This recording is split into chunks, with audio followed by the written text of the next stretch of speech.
آئے بائبل مقدس کو کھولیں۔ بائبل مقدس میں سے پولس رسول کا غلطیوں کی کلیسیا کے نام خط، اس کا پہلا باب،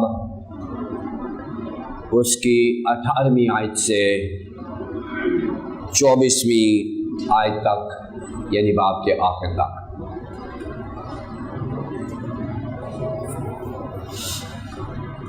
بائبل مقدس میں سے مقدس پولس رسول کا غلطیوں کی کلیسیا کے نام خط، اس کا پہلا باب، اس کی 18ویں آیت سے 24ویں آیت تک۔ کلام مقدس میں یوں مرقوم ہے، پھر 3 برس کے بعد میں کیفا سے ملاقات کرنے کو یروشلم گیا اور 15 دن اس کے پاس رہا، مگر اور رسولوں میں سے خداوند کے بھائی یعقوب کے سوا کسی سے نہ ملا۔ جو باتیں میں تم کو لکھتا ہوں خدا کو حاضر جان کر کہتا ہوں کہ وہ جھوٹی نہیں۔ اس کے بعد میں سوریا اور کلکیا کے علاقوں میں آیا، اور یہودا کی کلیسیائیں جو مسیح میں تھی میری صورت سے تو واقف نہ تھی، مگر صرف یہ سنا کرتی تھی کہ جو ہم کو پہلے ستاتا تھا وہ اب اسی دین کی خوشخبری دیتا ہے جسے پہلے تباہ کرتا تھا، اور وہ میرے باعث خدا کی تمجید کرتی تھی۔ خداوند کے کلام کے پڑھے اور سنے جانے پر خداوند کی برکت ہو، آمین۔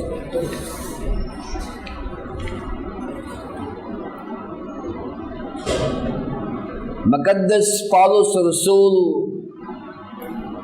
کا غلطیوں کے نام خط کے تفسیری مطالعہ کے سلسلے میں آج ہمارا 4تھا لیسن ہے۔ ہم نے مقدس پولس رسول کا غلطیوں کے نام خط جو ہے اس کی تفسیر شروع کی ہوئی ہے، اور اس سے پہلے ہم نے اس کے 3 اسباق سیکھے ہیں، اور 3 اسباق سے پہلے ہم نے ایک لیسن نمبر 0 بھی ریکارڈ کیا ہے جو یوٹیوب پر موجود ہے، جس میں ہم نے غلطیوں کی کلیسیا کے نام خط میں مقدس پولس رسول اور اس کے اس خط کے لکھے جانے سے متعلق ہم نے تعارفی مضمون بیان کیا ہے، اور پھر گزشتہ 3 اسباق میں ہم نے اس خط کو باقاعدہ تفسیری نظر سے دیکھا ہے۔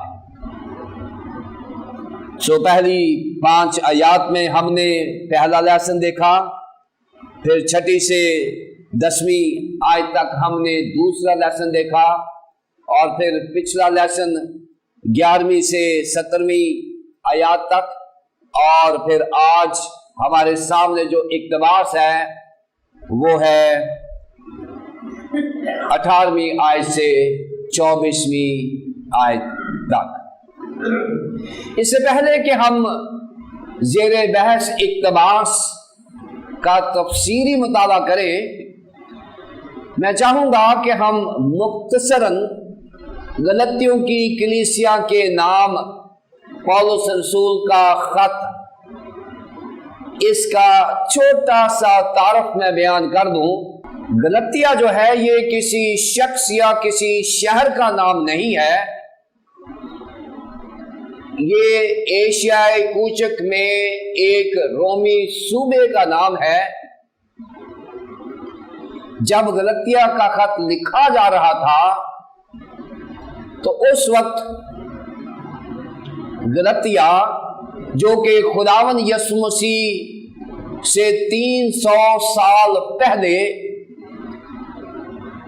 مڈل ایسٹ یعنی ترکی جو آج کا ترکی ہے، اس کے جو شمالی حصہ ہے، اس میں فرانس سے ایک قوم مائیگریٹ ہوئی ہے، منتقل ہوئی، اور انہوں نے اس جگہ کا نام گال اس لیے رکھا کہ اس قوم کا نام ہی گال تھا۔ یہ گال قوم تھی جو اس شمالی حصے میں آ کے آباد ہوئی، اور اس وقت اس شمالی حصے کا نام گال سے غلطیوں رکھا گیا،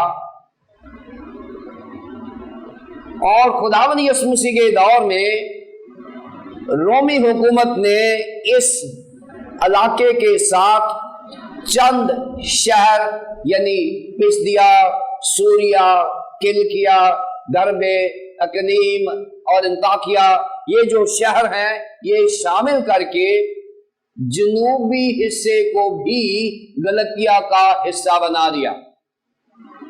یعنی جغرافیائی طور پر شمالی اور جنوبی حصہ جو ہے یہ غلطیہ کا صوبہ ہی کہلاتا ہے، لیکن اصل غلطیہ شمالی غلطیہ ہے۔ جب مقدس پولس رسول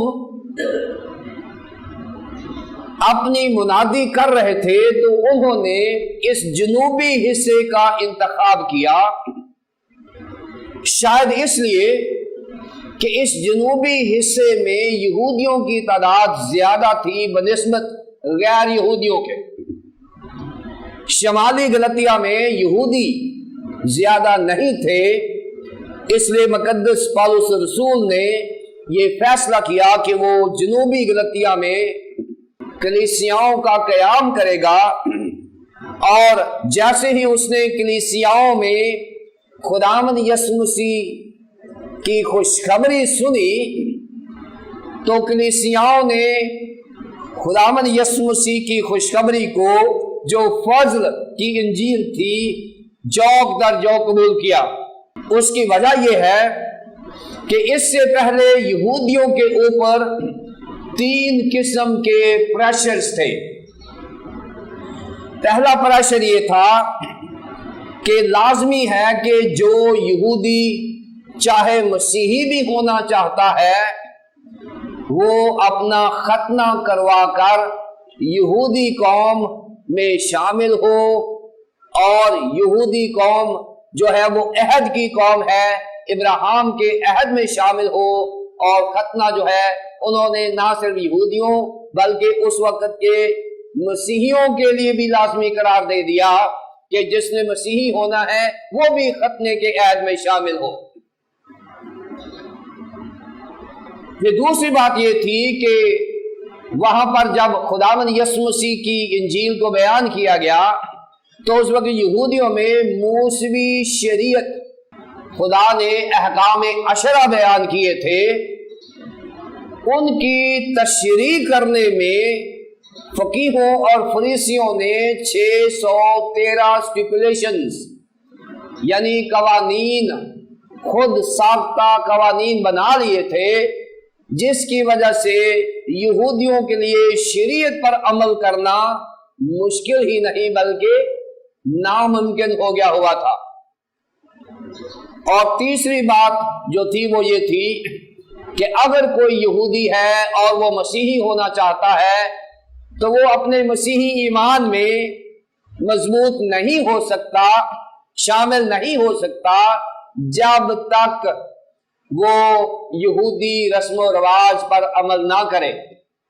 سو یہ 3 چیزیں بیان کی گئی تھی کہ چاہے آپ نے مسیحی ہونا ہے چاہے آپ نے یہودی رہنا ہے، لازمی ہے کہ ختنہ کروائیں، موسوی شریعت پر عمل کریں اور یہودی رسم و رواج پر بھی عمل کریں، پھر آپ جا کے مسیحی ہوں گے۔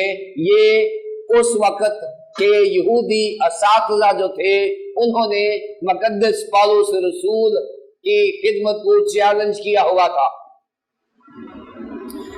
لیکن مقدس پولس رسول کو جو ایمان کا بھید ملا تھا، نجات کا بھید ملا تھا، وہ یہ تھا کہ ہم کو فضل کے وسیلہ سے ایمان ہی سے نجات ملی۔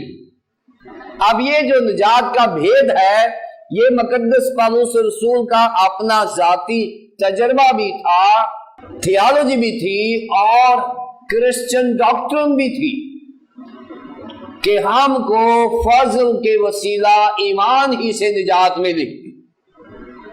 یعنی اگر ہم نے مسیحی ہونا ہے تو ہم ختنہ کے عہد سے باہر ہیں، ہم موسمی شریعت کے تابع رہنے کی ہمیں ضرورت نہیں ہے، کیونکہ مسیحیوں کی شریعت خداوند یسوع مسیح ہے، جو وہ کہے گا وہی ہماری شریعت ہے، اور مسیحی کسی رسم و رواج کے نیچے زندگی بسر نہیں کرتے، کیونکہ مسیحیت خدا کے فضل کا نام ہے، کسی رسم و رواج کا نام نہیں ہے۔ رسم و رواج دیگر اقوام کے ہوں گے، مسیحیت میں کوئی رسم و رواج نہیں ہے، مسیحیت میں خدا کا فضل اور مسیحیوں کا ایمان ہے، اسی میں ہی ہماری مسیحیت مکمل ہو جاتی ہے۔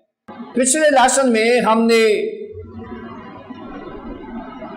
ایک معیاری انجیل کا سورس دیکھا تھا کہ جو مقدس پالوس رسول نے انجیل سنائی ہے اس کا سورس کیا ہے، کہاں سے وہ انجیل آئی ہے۔ تو 11ویں 12ویں آیت میں ہم نے دیکھا کہ مقدس پالوس رسول کے پاس جو انجیل ہے اس کا سورس ڈیوائن ہے، یعنی بذات خود یسوع مسیح ہے۔ پھر 13ویں اور 14ویں آیت میں ہم نے دیکھا کہ پالوس رسول بتاتا ہے کہ جب وہ مسیحی نہیں تھا تو وہ کون سی انجیل کو بلیو کرتا تھا، اور پھر 15ویں سے 17ویں آیت تک پچھلے ہم نے لیسن میں دیکھا کہ مقدس پالوس رسول کے پاس یہ کون سی انجیل ہے جسے وہ مسیحی انجیل کہتا ہے۔ اور آج ہم دیکھیں گے کہ مقدس پالوس رسول 18ویں آیت سے 24ویں آیت میں کس چیز کو بڑا مضمون بناتا ہے، اور بڑا مضمون کیا ہے کہ مقدس پالوس رسول نے 18ویں سے 24ویں آیات میں بتایا ہے کہ جب وہ نیا مسیحی تھا تو وہ کیسا تھا، یعنی مقدس پالوس رسول کی ابتدائی مسیحیت۔ تو ابتدا میں مسیحیت کیسی ہوتی ہے جب آپ یسوع مسیح کو قبول کرتے ہیں، جو مضمون ہے آج کا ہمارا پالوس رسول کی ابتدائی مسیحیت۔ اس کو ہم 3 حصوں میں تقسیم کریں گے۔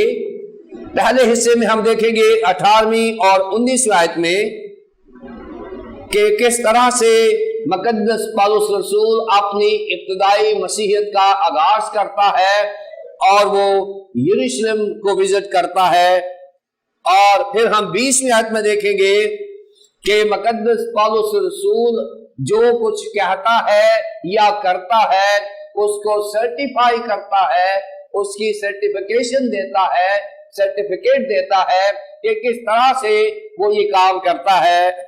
پھر 21ویں سے 24ویں آیات تک ہم دیکھیں گے کہ مقدس پالوس رسول ایز معیاری کرسچن، ایک سٹینڈرڈ کرسچن طور پر کیسا تھا، یعنی مقدس پالوس رسول بطور ایک معیاری مسیحی کیسا تھا۔ اپنی ابتدا میں ہی وہ اپنی مسیحیت کو ایک معیاری مسیحیت قرار دیتا ہے۔ 18ویں اور 19ویں آیت۔ پھر 3 برس کے بعد میں کیفا سے ملاقات کرنے کو یروشلم گیا اور 15 دن اس کے پاس رہا، مگر اور رسولوں میں سے خداوند کے بھائی یعقوب کے سوا کسی سے نہ ملا۔ اس سے پہلے ہم نے پچھلے لیسن میں 17ویں آیت میں اس کا کانٹیکسٹ دیکھا تھا، اور نہ یروشلم میں ان کے پاس گیا جو مجھ سے پہلے رسول تھے، بلکہ فوراً عرب کو چلا گیا، پھر وہاں سے دمشق کو واپس آیا۔ یہ پچھلے لیسن میں ہم نے اس کو بیان کیا ہے۔ کنورژن کے فوراً بعد، یعنی جب مقدس پالوس رسول نے خداوند یسوع مسیح کے ساتھ انٹریکشن کیا ہے، انکاؤنٹر ہوا ہے، تو مقدس پالوس رسول نے ایک دم سے یہ فیصلہ نہیں کیا کہ وہ جا کے جو رسول ہیں ان کو بتائے کہ میرے ساتھ یہ واقعہ ہوا ہے. ایسا نہیں ہوا، بلکہ وہ وہاں پر سے دمشق میں گیا اور دمشق سے وہ عربیہ میں، عرب میں چلا گیا. اور میں نے پچھلی دفعہ میں بتایا تھا کہ یہ عرب آج والا عرب نہیں ہے، یہ اس وقت کے جو علاقہ جات تھے ان کو عربیہ کہا گیا ہے، جو اس وقت کا فلسطین کا نقشہ تھا. اب 18ویں آیت میں وہ 3 برس کے بعد بتا رہا ہے کہ وہ کیفا سے ملاقات کرنے کو گیا ہے. 3 برس سے کیا مراد ہے؟ بائبل مقدس کی جب ہم تفسیر کرتے ہیں تو اس میں نے بتایا کہ ہمارے لیے بائبل مقدس کی اصطلاحات، بائبل مقدس کی تاریخ، بائبل مقدس کی پنکچویشن یعنی رموز و اوقاف، ان کو ہم دھیان دیتے ہیں اور وہاں سے ہم تفسیر میں ہمیں مدد ملتی ہے. پھر 3 برس کے بعد یعنی کنورژن کے 3 برس بعد وہ یروشلم کو گیا ہے. اس نے 3 برس کیا کیا ہے؟ 2 بڑے کام اس نے کیے ہیں. جب وہ 3 برس وہاں رہا ہے تو اس نے 2 بڑے کام کیے ہیں. اگر ہم اعمال کی کتاب اس کے 9 باب کی 6 آیت دیکھیں تو کنورژن کے وقت جب اس نے یسوع مسیح کو قبول کیا تو یسوع مسیح نے کہا تھا کہ اٹھ اور اب جو تجھے کرنا چاہیے وہ تجھے بتایا جائے گا.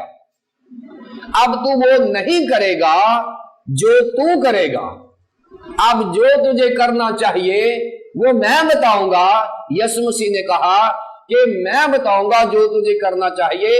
پہلے جو تو کر رہا تھا وہ اپنی مرضی سے کر رہا تھا، آئندہ جو کچھ کرے گا تو میری مرضی سے کرے گا. اور مقدس پالوس رسول کو بتایا گیا کہ جو کچھ تجھے کرنا چاہیے تجھے بتایا جائے گا. اور اس کے بعد جو کچھ اسے بتایا جاتا رہا مقدس پالوس رسول وہ کرتا رہا. اور یہ 3 برس جو ہیں مقدس پالوس رسول جو ہیں وہ اپنی مرضی سے نہیں بلکہ خداوند یسوع مسیح کے کنٹرول میں رہ کر بسر کرتے ہیں. اور 2 چیزیں جو ہیں ان کو کومنٹیٹرز جو ہیں، مفسرین ہیں، فوکس کرتے ہیں. مفسرین یہ خیال کرتے ہیں کہ پہلا کام اس نے یہ کیا ہے کہ جس شخص کی اس کے ساتھ ملاقات ہوئی ہے اس کے ساتھ ایک پراپر کوالٹی ٹائم گزارا جائے. مقدس پالوس رسول جو ہیں وہ خداوند یسوع مسیح کی تابع فرمانی میں وہ عربیہ چلے گئے ہیں اور پہلا کام انہوں نے کیا ہے کہ وہ خداوند یسوع مسیح کے ساتھ اور اس کے کلام کے ساتھ وقت گزارنا چاہتے ہیں.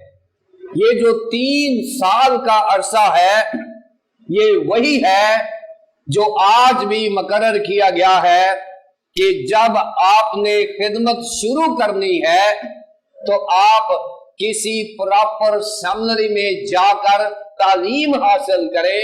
اور مقدس پالوس رسول نے کسی استاد سے نہیں بلکہ استادوں کے استاد یعنی خداوند یسوع مسیح کے ساتھ 3 سال کا عرصہ اس نے گزارا ہے. اور پھر اس نے یہ جسارت کی ہے کہ وہ کلام کو سمجھ سکے اور پیش کر سکے. اور یہ ایک سٹینڈرڈ ایریا ہے جو بائبل مقدس نے دیا ہوا ہے کہ اگر کوئی ایک طالب علم مسلسل 3 سال خداوند کے ساتھ گزار لیتا ہے تو وہ اس قابل ہو جاتا ہے کہ وہ اس کی خدمت کر سکتا ہے. تو یہاں پالوس رسول نے یہ ذمہ داری سمجھائی ہے اور سمجھی ہے کہ اسے اس سے پہلے کہ آدمیوں سے بات کی جائے، ایونجلزم کیا جائے، چرچ کو سمجھایا جائے، اس نے پہلے خود سمجھا ہے. آج کی دنیا میں ہم راتوں رات ہی پادری بن جاتے ہیں اور راتوں رات ہی چرچ کے لیڈرز بن جاتے ہیں. ہمیں خواب آتے ہیں یا کوئی آ کے ہمیں انکریج کرتا ہے تو ہم فوراً اعلان کر دیتے ہیں کہ جی میں پاسبان بن گیا ہوں یا میں اور چرچ لیڈر بن گیا ہوں. ایسا نہیں ہونا چاہیے. پولس کو کہا گیا کہ اب تجھے جو کرنا چاہیے تجھے بتایا جائے گا. تو یہاں پولس رسول نے خدا پر خداوند کے ساتھ وقت گزارا ہے. اس کو پتا ہے کہ کلیسیاؤں میں خدمت کرنا اور کلیسیاؤں میں کلام سنانا کتنی سنجیدہ بات ہے اور اس نے اس کو سنجیدگی سے لیا ہے. وہ جانتا ہے کہ جب تک مجھے سمجھ نہیں آئے گی میں کسی کو نہیں سمجھا سکوں گا. لہذا اس نے فیصلہ کیا ہے کہ وہ 3 سال کا عرصہ خداوند کے ساتھ گزارے گا اور سیکھے گا اور پھر دوسری بات وہ انسانوں کو سکھائے گا, یہودیوں اور غیر یہودیوں کو خداوند کا کلام سکھائے گا. اسی بات کے لیے وہ فوکس کر رہا ہے. اب اس نے باقاعدہ منسٹری کا آغاز کرنا ہے. یعنی اب اس نے یہ تسلی کر لی ہے مقدس پولس رسول نے کہ جس شخص نے مجھے چنا ہے اب مجھے اس کی خدمت کے لیے نکلنا چاہیے. تو مقدس پولس رسول نے یہ فیصلہ کیا ہے کہ وہ چرچ کا جو ہیڈ آفس ہے یروشلم وہاں پر جائے گا اور وہاں پر 2 لیڈرز موجود تھے. ایک کیفا ہے جسے پطرس شمعون پطرس کہا گیا ہے اور دوسرا یعقوب ہے جو خداوند کا بھائی ہے جس نے یعقوب کا خط بھی لکھا ہے. یہ یعقوب خداوند یسوع مسیح کے 12 شاگردوں میں نہیں تھا. یہ یعقوب وہ ہے جو خداوند یسوع مسیح کا بھائی ہے اور اس نے خداوند یسوع مسیح کے زندہ ہونے کے بعد خداوند یسوع مسیح کو قبول کیا ہے لیکن اسے بھی رسول کا درجہ حاصل ہے. یہ 2 لوگ ہیں جو چرچ کے ذمہ دار ہیں. پطرس جو ہے وہ چرچ کی جو دینی ذمہ داریاں ہیں اور روحانی ذمہ داریاں ہیں ان کو دیکھ رہا ہے اور جو یعقوب ہے وہ چرچ کی انتظامی ذمہ داریوں کو دیکھ رہا ہے. سو چرچ کے جو ابتدائی 2 بڑے لیڈر ہیں وہ وہاں یروشلم میں موجود ہیں. پھر 3 برس کے بعد کیفا سے ملاقات کرنے کو یروشلم گیا. اب کیفا سے ملاقات کرنے کو اب یہاں سے جو پولس رسول کے اپوننٹس ہیں, جو پولس رسول کے مخالفین ہیں, جو غلطیہ میں بھی کام کر رہے ہیں, ان کو بتایا جا رہا ہے جنہوں نے پولس رسول کو غلط سمجھا ہوا ہے. پولس رسول کو غلط سمجھا کیوں ہے؟ انہوں نے کہا کہ مقدس پولس رسول جو ہے وہ معیاری رسول نہیں ہے اس لیے کہ وہ 12 میں سے نہیں چنا گیا. پھر دوسری بات یہ کہا کہ اس نے خداوند یسوع مسیح کے جو شاگرد تھے, رسول جو تھے, انہوں نے بھی اسے نہیں چنا. پھر یہ بھی تھا کہ زیادہ تر جو رسولوں کی اپوائنٹمنٹ ہے وہ یعقوب اور پطرس کیا کرتے تھے اور انہوں نے بھی نہیں چنا, لہذا کہتے تھے کہ یہ بغیر اتھارٹی کے کلیسیاؤں میں آ گیا ہے, اس کی نہ سنو. اور یہاں مقدس پولس رسول جو ہیں وہ بتا رہے ہیں کہ میں ویسا ہی رسول ہوں جیسا پطرس ہے اور جیسا یعقوب ہے, کیونکہ پہلی آیت میں لکھا ہے کہ جو نہ انسانوں کی جانب سے نہ انسان کے سبب سے بلکہ یسوع مسیح اور خدا باپ کے سبب سے جس نے اس کو مردوں میں سے جلایا رسول ہے. خداوند یسوع مسیح کی جو پولس رسول کے ساتھ ملاقات ہوئی ہے اس کا حوالہ دیتے ہوئے یہاں پولس رسول نے کہا ہے کہ میری رسالت کا معیار خداوند یسوع مسیح ہے, اس نے مجھے چنا ہے. خداوند یسوع مسیح اور خدا باپ کے سبب سے اس نے مجھے چنا ہے, لہذا میں پطرس سے, یعقوب سے یا دیگر رسولوں سے جونیئر نہیں ہوں. میرا معیار وہی ہے جو پطرس رسول کا ہے یہاں بتانا چاہ رہے ہیں۔ یہاں ملاقات کے لیے آیا ہے، یہاں اس بات کے لیے نہیں آیا کہ وہ پالوس رسول جو ہے وہ پطرس سے اجازت لینے آیا ہے کہ جی مجھے چرچ میں کام کرنے دے، مجھے نوکری چاہیے، ایسا نہیں ہے۔ یہ بھی نہیں ہے کہ وہ پطرس رسول سے بلیسنگز لینے آیا ہے کہ تو مجھے چرچ کی بلیسنگز دے دے، میں کلیسیوں میں جا کے کام کرنے لگا ہوں، ایسا نہیں ہے۔ یہ بھی نہیں ہے کہ تو مجھے اختیار دے دے، میرا آرڈینیشن کر دے تاکہ میں جا کے کلیسیوں میں جاؤں، ایسا نہیں ہے۔ پھر کیسا ہے؟ کیونکہ یہاں پر جو ملاقات کے لیے لفظ یونانی زبان میں ہے وہ ہماری مدد کرے گا کہ پولس رسول پطرس کے پاس کیوں گیا ہے۔ یہاں اردو میں لکھا ہوا ہے کہ وہ ملاقات کرنے کے لیے گیا ہے، اور ملاقات کے لیے یونانی زبان کا لفظ ہے ہسٹوریو، ہسٹوریو، اور یہ جو ہسٹوریو ہے یہاں سے انگریزی زبان کا لفظ ہسٹری نکلا ہے۔ ہسٹوریو جو ہے یونانی زبان کا لفظ، یہاں سے اردو زبان ہسٹری، ہسٹری سے مراد یہ ہے کہ مقدس پولس رسول جو ہیں یہ اس تاریخی واقعہ کا ذکر کرنے گیا ہے پطرس کے ساتھ، جو اس کے ساتھ واقعہ ہوا ہے، جو خداوند یسوع مسیح کا اور پطرس کا ملاقات کا واقعہ ہوا ہے، اس کو بیان کرنے کے لیے 15 دن تک پولس رسول اور پطرس ایک دوسرے کی تاریخ کو سمجھتے رہے ہیں، ایک دوسرے کے ایمان کو سمجھتے رہے ہیں، ایک دوسرے کے تاریخی واقعات کو سمجھتے رہے ہیں، اور یہ ہسٹوریکل کیس ہے، اور یہ اپنے زندگی کے واقعات بتاتے تبادلہ خیال کرتے رہے ہیں۔ 15 دن تک دو بڑے لیڈرز گفتگو کرتے رہے ہیں کہ ہم نے ایمان کو کیسے آگے لے کر جانا ہے۔ یروشلم کو گیا اور 15 دن اس کے پاس رہا، مگر اور رسولوں میں سے خداوند کے بھائی یعقوب کے سوا کسی سے نہ ملا۔ یہ کیوں مقدس پولس رسول نے لکھا ہے کہ وہ کسی کو نہیں ملا؟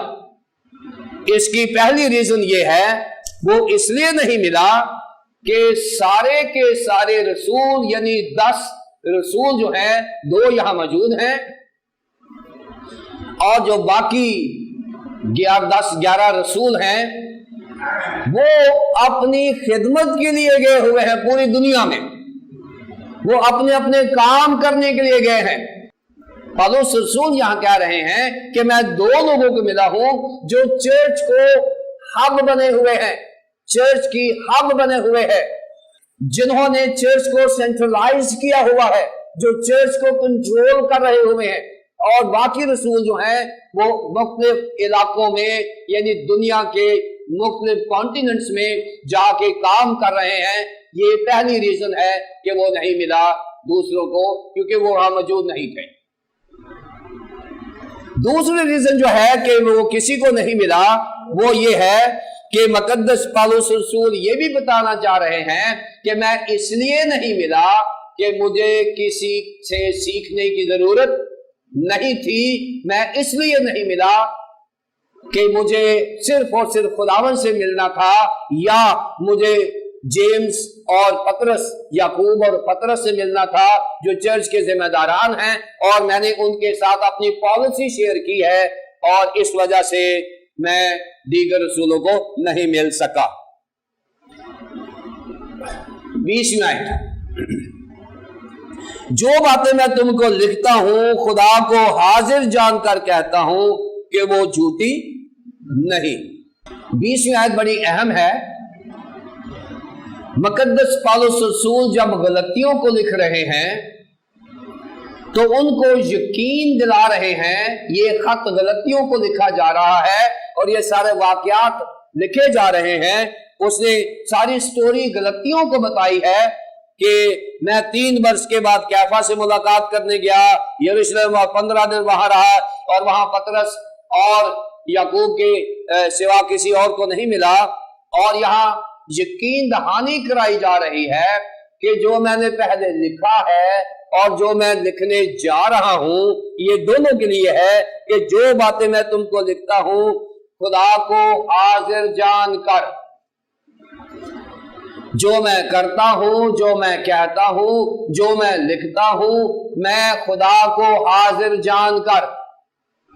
یہاں پر مقدس پولس رسول نے ایک ریلیجس نوٹ کھیلا ہے جو یہودیوں کے لیے بڑا اہم تھا، کیونکہ جب کوئی کسی بات کی یقین دہانی نہیں کی جاتی تھی تو یہ قسم نہیں ہے، یہ قسم سے بہت لائٹ نوٹ ہے، کیونکہ یہاں مقدس پولس رسول قسم نہیں کھا رہا کہ میں قسم سے کہتا ہوں، جو آج ہماری زبان میں ہمارا تکیہ کلام بن چکا ہے کہ ہر بات پر ہم قسم کھاتے ہیں۔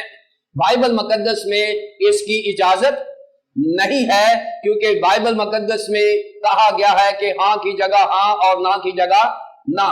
لیکن اگر خدا نہ خواستہ لوگ آپ کو قبول نہیں کر رہے تو قسم سے بہت پہلے ایک چھوٹا سا فقرہ ہے، اور وہ ہے کہ میں خدا کی حضوری میں بات کر رہا ہوں، یعنی میں اپنے خدا کو گواہ بنا کر یہ بات کر رہا ہوں کہ جو میں لکھتا ہوں، جو میں کرتا ہوں، یہ وہ مذہبی طریقہ تھا، کسی کو یقین دہانی کرانے کا یہ قسم نہیں تھی، لیکن یہ ایک بڑا لائٹ نوٹ ہے جو یہاں پر کھیلا گیا ہے، اور وہ ہے کہ میں خدا کو حاضر جان کر یہ کہتا ہوں کہ میں جو کچھ لکھتا ہوں وہ جھوٹ نہیں ہے۔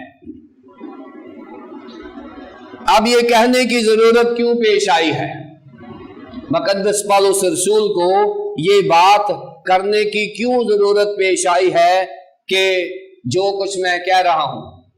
بتا یہ رہا ہے کہ میں 3 برس وہاں رہا، کیفا کو ملا، یعقوب کو ملا، کسی اور کو نہیں ملا، پھر میں سوریا کلکیا میں چلا گیا، یہودیہ والے لوگ مجھے نہیں جانتے تھے، لیکن یہ جانتے تھے کہ میں خدا کا کام کرتا ہوں اور میرے نام کی لیے وہ خدا کا شکریہ ادا کرتے تھے۔ یہ ساری باتیں پولس رسول کہہ رہے ہیں کہ میں اس لیے بتا رہا ہوں یہ سچ ہے، یہ جھوٹ نہیں ہے۔ اور اگر آپ دیکھیں رومیو 9 باب کی پہلی آیت، دوسرا کرنتھیوں 11 باب کی 31 آیت، پہلا تسلنیکیوں 2 باب کی 5 آیت اور پہلا تیموتھیوس 2 باب کی 7 آیت، یہاں پر بھی مقدس پولس رسول نے یہ نوٹ استعمال کیا ہے کہ میں جو کچھ کہتا ہوں سچ کہتا ہوں۔ اور یہ ایک بڑی اچھی اور خوبصورت بات تھی ایک مذہبی حلقے میں ان لوگوں کو قائل کرنے کی جو لوگ ایمان میں کمزور تھے یا جو لوگ مقدس پولس رسول کو نہیں سمجھ رہے تھے۔ بعض اوقات ایسا ہوتا ہے ہمارے اس دنیا میں کہ آپ جو کر رہے ہوتے ہیں، آپ جو کہہ رہے ہوتے ہیں، آپ جو سوچ رہے ہوتے ہیں، کوئی دوسرا آپ کو آپ کے لیول پر نہیں سوچ رہا، کسی دوسرے کی رائے آپ کے بارے میں وہ نہیں ہے جو آپ کی اپنی ہے۔ آپ جانتے ہیں کہ میں کیا ہوں، لیکن دوسرا کوئی نہیں جانتا کہ آپ کیا ہیں، اور وہ آپ کے بارے میں کوئی بھی غلط رائے قائم کر سکتا ہے۔ اور پولس رسول جو ہیں یہاں پر یہی بات بتا رہے ہیں کہ بھائی میں جو کچھ کہہ رہا ہوں میں سچ کہہ رہا ہوں، میں جھوٹ نہیں بولتا۔ یہ پہلی بات ہے کہ وہ اپنے کیے پر اور کہے پر قائم ہے، اور وہ خدا کو حاضر جان کر کہتا ہے کہ میں جھوٹ نہیں بولتا، میں سچ بولتا ہوں۔ یہاں پر اس نے نہ صرف یہ کلیئرٹی دی ہے کہ میں سچ بولتا ہوں، بلکہ اس نے جو مس انڈرسٹوڈ، جو چیزیں غلط فہمی کا شکار ہو گئی ہیں ان کی بھی تصحیح کی ہے۔ جیسے میں نے بتایا کہ یہ جو مقدس پولس رسول نے خط لکھا ہے یہ ابتدائی کلیسیا میں صلاح کاری کا کام کرتا ہے۔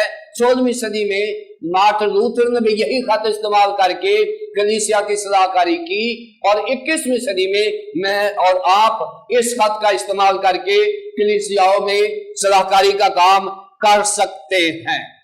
سو یہ 20ویں آیت بڑی اہم ہے. وہ بتا رہا ہے کہ please don't miss understand me. میں جو کچھ کہتا ہوں اور جو کچھ کرتا ہوں میں خدا کو حاضر جان کر کہتا ہوں کہ میں سچ کہتا ہوں, میں جھوٹ نہیں بولتا. میرے بارے میں گھر بیٹھ کے فیصلہ نہ کرو کہ میں سچ بولتا ہوں یا جھوٹ بولتا ہوں. میں جو کچھ کہتا ہوں سچ کہتا ہوں. یہ 20ویں آیت ہے. 21ویں سے 24ویں آیت تک ہمارا تیسرا حصہ ہے مقدس پولس رسول ایک معیاری مسیحی. اس کے بعد میں سوریا اور کلکیا کے علاقوں میں چلا گیا. اگر آپ اعمال کی کتاب اور اس کا نامہ باب دیکھیں 26ویں سے 29ویں آیت تک, تو یہ جو جرنی ہے مقدس پولس رسول کا اس میں لکھا گیا ہے, لیکن اس میں پہلے کلکیا لکھا ہے, بعد میں سوریا لکھا ہے. جغرافیائی طور پر جو جرنی ہے وہ اعمال کی کتاب میں, لیکن یہاں پر اس کی جو ترتیب ہے اس کی طرف دھیان نہیں دیا گیا. بتایا کیا گیا ہے کہ وہ سوریا اور کلکیا کے علاقے میں آیا اور یہودیہ کی کلیسیائیں جو مسیح میں تھیں میری صورت سے تو واقف نہ تھیں, مگر صرف یہ سنا کرتے تھی کہ جو ہم کو پہلے ستاتا تھا وہ اب اس دین کی خوشخبری دیتا ہے جسے وہ پہلے تباہ کرتا تھا. یہ کیوں لکھنے کی ضرورت پڑی ہے؟ پہلی بات, مقدس پولس رسول یہاں یہ ثابت کرنا چاہ رہے ہیں کہ میں نے یروشلم اور یہودیہ میں منسٹری نہیں کی. پہلی ریزن یہ ہے کہ خدا نے مجھے غیر اقوام کے لیے رسول چنا, اور یروشلم اور یہودیہ میں زیادہ تر یہودی لوگ تھے. اس لیے وہ اپنی کال کے اوپر, بلاہٹ کے اوپر کھڑا ہے اور اس نے فیصلہ کیا ہے کہ میں وہاں جاؤں گا جہاں پر انجیل ابھی نہیں پہنچی. اور یہاں 2 علاقوں کا ذکر کیا گیا ہے, سوریا اور کلکیا. اور پہلی بات کہ وہ بتانا چاہ رہا ہے کہ میں نے ان علاقوں کا انتخاب اس لیے کیا ہے کہ یہاں پر یہودی نہیں بلکہ غیر یہودی آباد تھے. دوسری بات کہ سوریا اور کلکیا کا علاقہ وہی ہے جو ترسیس کا ہے جس میں انطاکیہ بھی شامل ہے, اور یہ وہ علاقہ ہے جہاں مقدس پولس رسول پیدا بھی ہوا, بڑا بھی, پھلا پھولا, اور وہاں ہی اس کے دوست ارباب تھے, وہاں اس کے رشتہ دار تھے, وہاں اس کے ہم جھولی بھی تھے. اور اس نے سب سے پہلے یہ سوچا کہ چیریٹی بگنز ایٹ ہوم, کہ ایمان کی خوشخبری پہلے میرے گھر سے شروع ہو. یہ بڑی اچھی بات ہے. جو دوسری بات یہ ہے کہ وہ کلکیا اور سوریا کے علاقہ میں اس لیے گیا کہ وہ پہلے اپنے گھر سے انجیل بیان کرنا چاہ رہا تھا, گھر میں خدا کی خوشخبری دینا چاہ رہا تھا, جو کہ مشکل ترین علاقہ ہے. خداوند یسوع مسیح نے کہا کہ نبی اپنے وطن میں کبھی عزت نہیں پاتا, لیکن پولس رسول نے کہا ہے مجھے عزت ملے یا نہ ملے, پہلے میرے بہن بھائی بچیں پھر ہم دنیا کو بچائیں گے.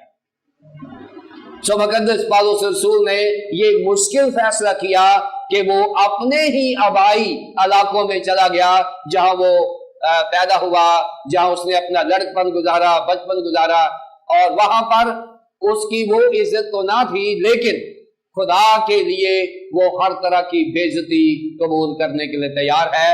یہ دوسرا ریزن ہے. تیسرا ریزن کیا ہے کہ وہ سوریا اور کلکیا میں کیوں گیا؟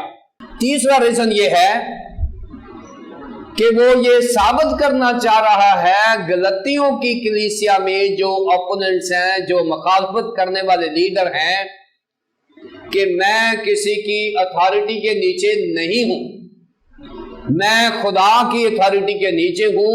یہ نہ سمجھنا کہ میں یروشلم یہودیہ میں کام کرتا تو میں پطرس کی لیڈرشپ کے نیچے نہیں, میں نہ یعقوب کی لیڈرشپ کے نیچے ہوں, نہ ہی میں پطرس کی لیڈرشپ کے نیچے ہوں, میں صرف خدا کی لیڈرشپ کے نیچے ہوں. کیونکہ الزام یہ تھا کہ یہ سب سٹینڈرڈ رسول ہے, یہ معیاری رسول نہیں ہے, یہ غیر معیاری رسول ہے, کیونکہ اس کو پولس کو پطرس اور یعقوب نے نہیں چنا، اور یہ بتانا بھی یہی چاہ رہا ہے کہ مجھے انہوں نے نہیں چنا، مجھے خداوند یسوع مسیح نے چنا ہے، اور میں اس لیے یروشلم سے دور ہی رہا ہوں، یہودیہ سے دور ہی رہا ہوں، تاکہ میں یہ ثابت کروں کہ میرے اوپر ان کا اختیار نہیں، میرے اوپر خدا کا اختیار ہے۔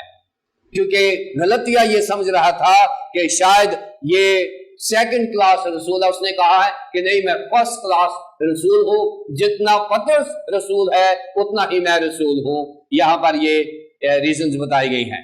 اور یہودیہ کی کلیسیائیں جو مسیح میں تھی میری صورت سے تو واقف نہ تھی۔ اب یہ مقدس پالوس رسول جو ہے یہ بہت بڑا آدمی ہے، مذہبی حلقوں میں بہت بڑا لیڈر ہے، اس کو مانا جاتا تھا، لیکن یہاں پر اس نے اپنے آپ کو بتایا ہے کہ وہ میری صورت سے تو واقف نہیں تھے، لیکن میرے کام اور کلام سے واقف تھے۔ کتنا بڑا تعارف ہے، اس نے بتا دیا ہے کہ لوگ مجھے جانتے تو نہیں تھے، لیکن پھر بھی مجھے پہچانتے تھے کہ میں خدا کا خادم ہوں اور میں خدا کی کلیسیا کا کام کر رہا ہوں۔ یہودیہ اور یروشلم کی کلیسیائیں جو مسیح میں تھی میری صورت سے تو واقف نہ تھی، وہ پرسنلی مجھے انہوں نے نہیں دیکھا ہوا تھا، لیکن میرا کام اور کلام ان تک پہنچا ہوا تھا۔ اور بعض اوقات ایسا ہوتا، آج میڈیا کا دور ہے اور بہت سارے لوگ جو ہے وہ گھر بیٹھے ہی خدا کی خدمت کر رہے ہیں، اچھی بات ہے، لیکن ٹریننگ کے ساتھ کریں تو بہت اچھا ہوگا۔ بہت سارے لوگ ہمارے واقف تو نہیں ہوتے، انہوں نے ہمارے بارے میں سنا ہوتا ہے کہ جی فلاں آدمی خدا کا کام کر رہا ہے، اور یہاں پر پولس یہی کہہ رہے ہیں کہ وہ میری صورت سے تو واقف نہیں تھے، لیکن یہ ضرور جانتے تھے کہ ایسا شخص جو پہلے چرچ کا دشمن تھا آج وہی چرچ میں پرچار کر رہا ہے، کہ ایسا شخص جو پہلے چرچ کو ستاتا تھا آج اسی ایمان کی خوشخبری سنا رہا ہے۔ اور یہ بہت بڑی پہچان ہے کہ پولس کو لوگ جانتے تھے یا نہیں جانتے تھے، اس کے ایمان اور اس کے کلام سے اس کو پہچانتے تھے۔ اور میں سمجھتا ہوں کہ کسی خادم کی یہ بہت بڑی ذمہ داری ہے کہ وہ اپنی پہچان اپنی صورت نہیں بلکہ اپنا کام اور کلام بنائے، لوگ میرے اور آپ کے کلام سے لوگ ہمیں جانے، نہ کہ ہماری شکل و صورت سے۔ اور یہ ایک بڑا معیار ہے، کرسچن سٹینڈرڈ ہے کہ لوگ جب مجھے پہچانے، آپ کو پہچانے، تو آپ کے کام اور آپ کے کلام سے جو خداوند کے لیے آپ کرتے ہیں یہ میری اور آپ کی پہچان ہونی چاہیے۔ اگر میری شخصیت کو کوئی نہیں جانتا تو کوئی بات نہیں، لیکن میرا کلام اور میرا کام لوگوں تک پہنچنا چاہیے۔ یہ ایک معیاری کرسچن ہے جو مقدس پولس رسول ہمیں دے رہا ہے کہ میری شکل سے تو وہ واقف نہیں تھے، لیکن وہ یہ سنا کرتے تھے کہ جو شخص پہلے چرچ کو ستاتا تھا اب وہ اسی چرچ میں مسیحی ایمان کا پرچار کر رہا ہے۔ یہ بہت بڑی کنورژن۔ 24 آیت، اور وہ میرے باعث خدا کی تمجید کرتی تھی، اور وہ میرے باعث خدا کی تمجید کرتی تھی۔ کلیسیائیں یروشلم میں اور یہودیہ میں، کیوں کہ ایک پرسیکیوٹر has become a preacher. A persecutor has become a preacher.